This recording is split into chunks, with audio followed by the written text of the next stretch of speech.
formulaire permettant d'éditer une fiche de stock. Alors pour ce faire, on va comme d'habitude cliquer sur le ruban créer, on va prendre l'assistant formulaire, on aura besoin des informations produits.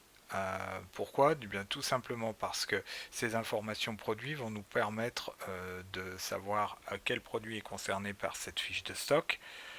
Donc je vais prendre l'id des produits, j'ai pas besoin de prendre la catégorie, donc je vais prendre le libellé, le stock min et le stock max.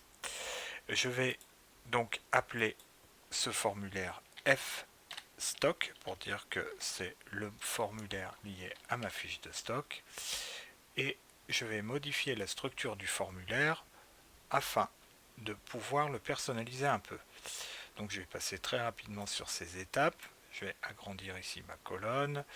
Je vais changer la couleur de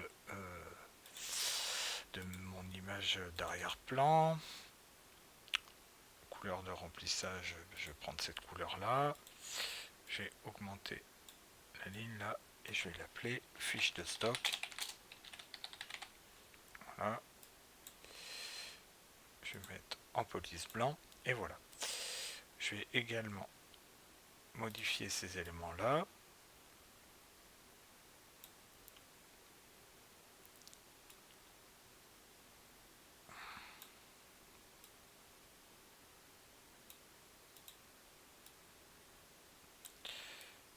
Et je vais prendre ces notions-là, je vais les mettre là.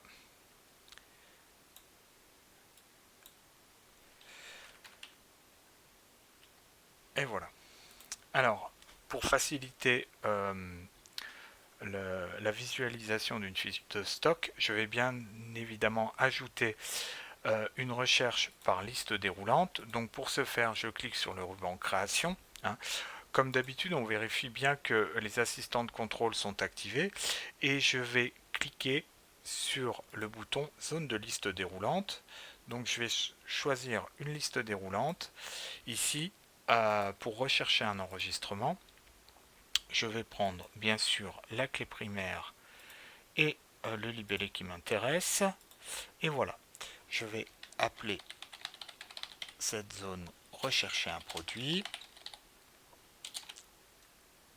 Je clique sur terminer.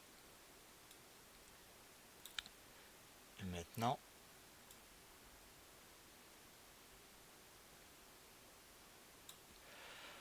ma zone est correcte. Alors, je peux éventuellement faire de la mise en forme. Comme il s'agit des éléments de recherche, eh bien, je vais leur appliquer un format. Par exemple, je vais mettre en noir et je mettrai la police en blanc. Voilà, c'est les éléments de recherche. Donc ça, c'est la première étape de la réalisation de notre fiche de stock. Donc, bien évidemment, nous, ce qui nous intéresse, c'est de voir afficher ensuite, quand on aura sélectionné un produit, les différents mouvements qui sont liés à ce produit. Donc vous vous doutez bien qu'on va avoir besoin d'un sous-formulaire. Ce sous-formulaire sera détaillé dans la vidéo suivante.